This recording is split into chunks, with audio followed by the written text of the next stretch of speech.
Hello everyone, welcome to my channel. Please subscribe and keep watching more details. Chicago PD Season 12, Episode 11 Recap and Review. In the Trenches Part I. The episode picks up straight off the back of Voight figuring out that the young girl, Ellie, was the daughter of one of the suspects. However, she wouldn't give up her address to help the passengers on the subway without seeing her mom first. Naturally, Dr. Charles was against this idea, but Voight made it clear that he was going to let Ellie see her mom so he could get answers. Down on the subway, there's a shock when someone sees movement outside the door of the car. Sure enough, there's a man out there trapped under some of the rubble.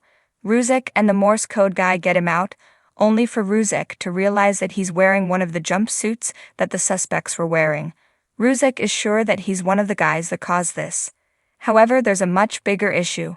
They're running out of air. Kid tells Ruzek about all the symptoms of running out of air.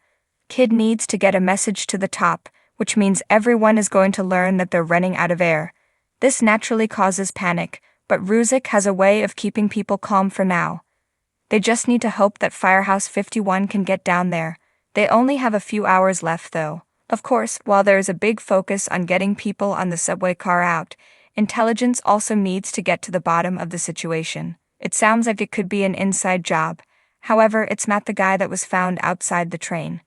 Did we forget about the third suspect out there? Intelligence didn't, and Atwater and Torres think they've got it.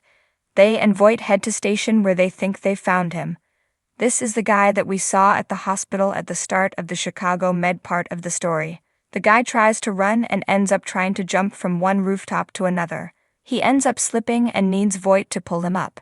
It's the perfect chance to get the guy to talk. However, just as it looks like the guy will talk, he pulls out his gun, Voight lets go, and he falls to the ground below. The lead is gone.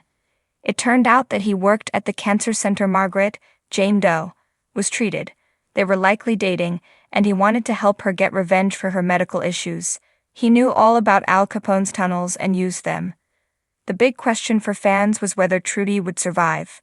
Voight rushed in to learn from Mouch that while she was initially stable, she coded, and that was the last Mouch heard. He panics as the doctors walk out.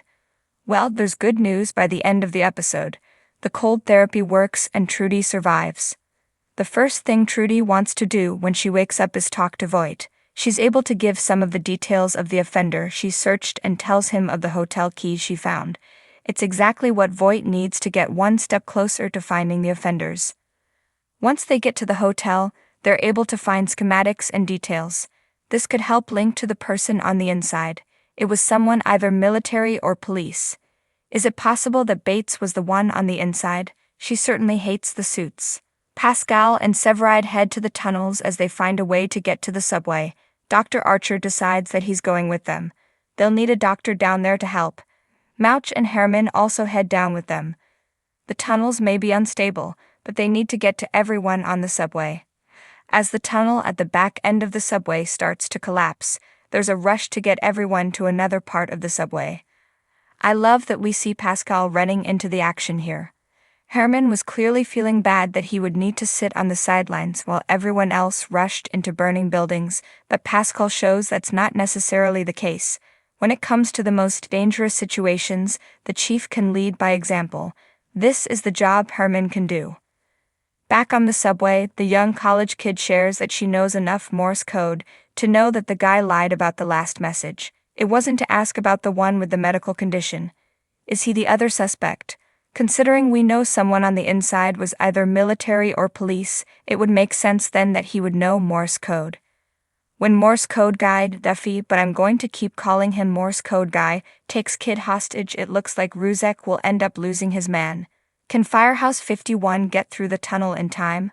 They don't need to. Kid knows enough self-defense to get out of that situation, and then Firehouse 51 does get in and Severide jumps in. In the fight, a gunshot goes off. Don't worry, nobody important was killed, just the bad guy.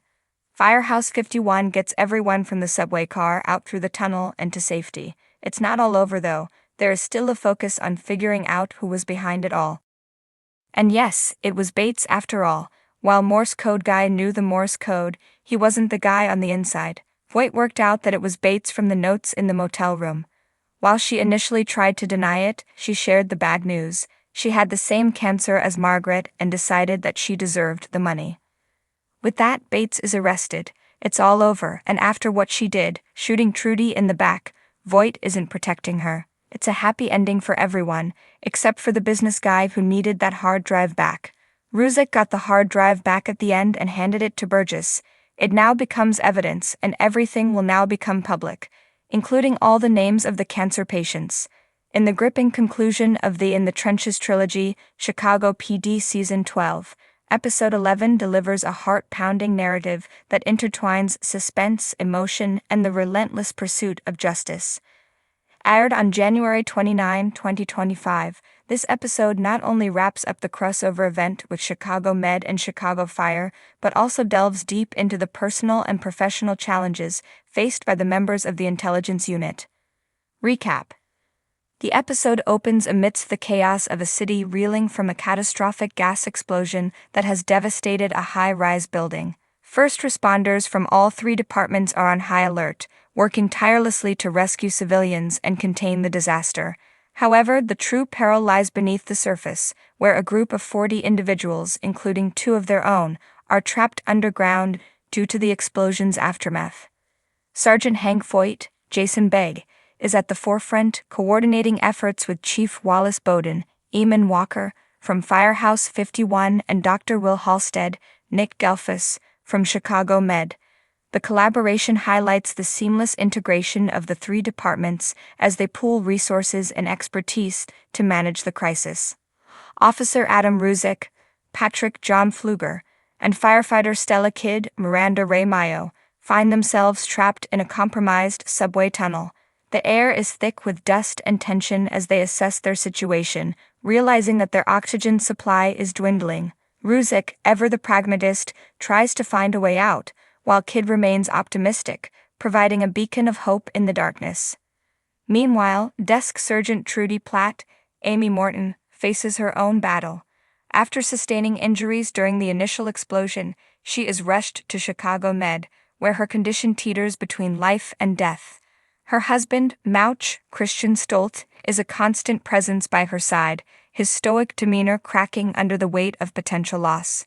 As the narrative unfolds, the investigation into the cause of the explosion intensifies.